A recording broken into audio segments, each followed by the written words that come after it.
वालेकुम, यौम आज़ादी मुबारक आप सब टीचर्स को। अस्सलाम वालेकुम असातिज़ा। नई नस्ल में हौसला और हब्बुल वतनी जुगाना आपका फर्ज है। की मुनासबत से जो मवाद हमारे सामने है वो बड़ा दिलचस्प है। एक तरफ तो आज़ादी का जज्बा, बुजुर्गों की कुर्बानियाँ, तालीम की अहमियत, इन सब बातों पर जोर है, और दूसरी तरफ ज़मीनी हकीकतें भी हैं, जैसे तालीम, नौकरियों, इंतज़ामी उमूर और कुछ समाजी मसाइल से जुड़ी खबरें। तो आइए इन सब पर एक नज़र डालते हैं। जी बिल्कुल, यौम आज़ादी मुबारक। आज का मवाद वाकई यूं समझें कि एक आईना है। एक तरफ कौमी उमंगें हैं और दूसरी तरफ रोज़मर्रा के चैलेंजेस। तालीमी निज़ाम, भर्तियां, इंतज़ामी फैसले, ये सब मिलकर एक बड़ी तस्वीर बनाते हैं। तो शुरुआत करते हैं उस पैगाम से जो ख़ास तौर पर असातिज़ा, वालिदैन और तुलबा के लिए है। इसमें आज़ादी की कद्र पहचानने, किरदार साजी, मेहनत, सच्चाई, दियानत, इत्तेहाद, इन सब की बात की गई है। और ये नुक्ता ख़ास तौर पे अहम लगा कि तालीम को मुल्क की मजबूती का हथियार कहा गया है। बिल्कुल, और ये सिर्फ कोई जज्बाती बात नहीं है, इसे एक अमली ज़रूरत के तौर पर पेश किया गया है। तुलबा को कहा गया है कि वो अमन तरक्की के सफ़ीर बने। वो सरफरोशी की तमन्ना वाले शेर का हवाला भी इसी जज्बे को जगाने के लिए है। ये हुब्बुल वतनी और शहरी जिम्मेदारी दोनों पर जोर देता है। अच्छा, जब तालीम को हथियार कहा गया है तो फिर देखते हैं कि इस हथियार की अपनी हालत क्या है। मतलब तालीमी मैदान में क्या चल रहा है। सीबीएसई यानी सेंट्रल बोर्ड अपने निसाब में कुछ तब्दीलियां कर रहा है। 11वीं और 12वीं से ट्रिपल तलाक और बगावत यानी दफ़ा 124A जैसे मौज़ूआत हटाए जा रहे हैं। ये तब्दीलियां काबिल गौर हैं। शायद निसाब को आप कह सकते हैं कि मौजूदा कानूनी और समाजी मंजरनामे से हम आहंग करने की कोशिश है।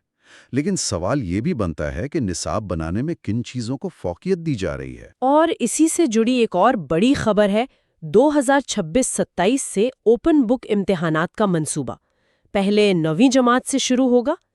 इसका क्या मतलब है? देखें, ओपन बुक इम्तिहानात का मकसद उमूमन रट्टा सिस्टम को ख़त्म करना और मतलब तज्ज़ियाती सलाहियतों को बढ़ाना होता है। लेकिन यहाँ देखना ये होगा कि क्या हमारे इदारे और तलबा इस तब्दीली के लिए तैयार हैं, और ये भी कि इससे वसाइल तक रसाई में फ़र्क तो नहीं बढ़ेगा अमीर गरीब तलबा के दरमियान। ये बहुत अहम नुक्ता उठाया आपने। अच्छा, अब जरा तेलंगाना के उर्दू स्कूलों की तरफ आते हैं। AIITA यानी all India ideal teachers association 18 अगस्त को एक मीटिंग कर रही है। उसमें असातिज़ा की मुस्तकिली, तालीम का मेयार, दाखिले, इन मसाइल पर बात होगी। जी, ये बुनियादी मसाइल हैं। और इसी से जुड़ी एक और ख़बर भी है, मना औरू मना बड़ी प्रोग्राम की। इसके तहत स्कूलों की बेहतरी के कामों के लिए तकरीबन 850 करोड़ रुपए के बिल रुके हुए हैं।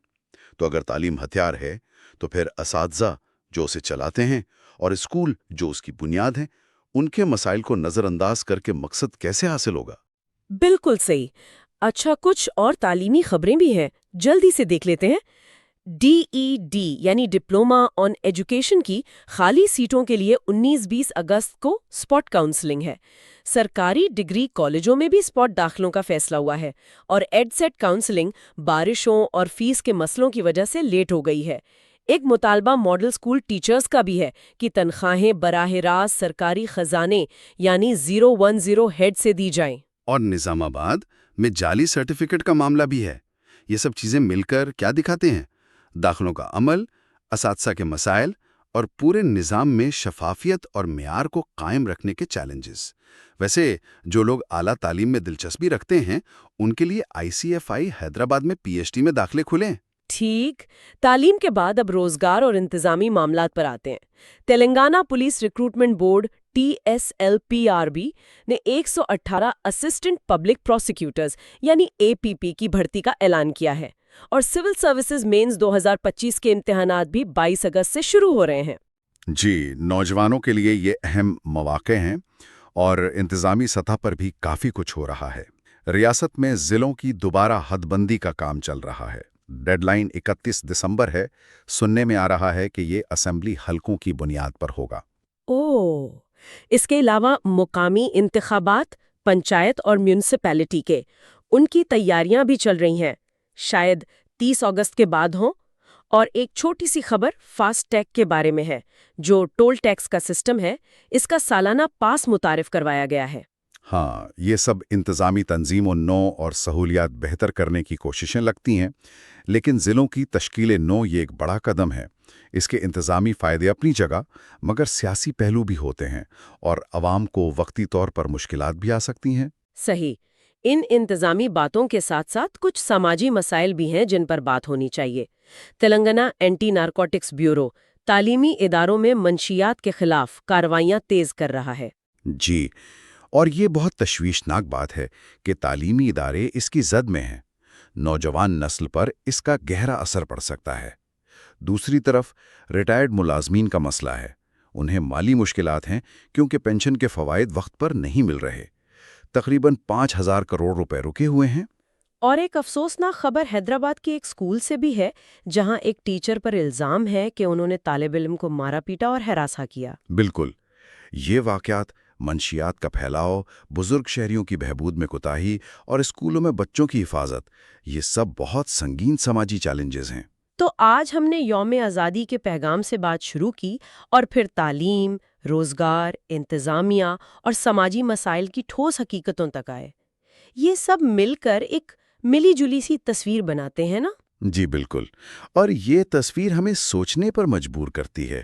ایک طرف تو ہم یوم آزادی پر تعلیم کو ملک کی مضبوطی کا ہتھیار قرار دے رہے ہیں، بہت اچھی بات ہے، لیکن دوسری طرف ہم دیکھ رہے ہیں کہ نصاب میں تبدیلیاں ہو رہی ہیں جن پر سوالات ہیں۔ اوپن بک جیسے نئے امتحانی طریقے آ رہے ہیں، اسکولوں کو فنڈز نہیں مل رہے، اساتذہ پریشان ہیں۔ تو بنیادی سوال یہ ہے کہ کیا یہ زمینی حقیقتیں، یہ عملی مشکلات اس بلند مقصد کو حاصل کرنے میں مددگار ہیں، یا کہیں یہ خود ہی نئی رکاوٹیں تو نہیں بن رہی؟ اس پر سنجیدگی سے سوچنے کی ضرورت ہے۔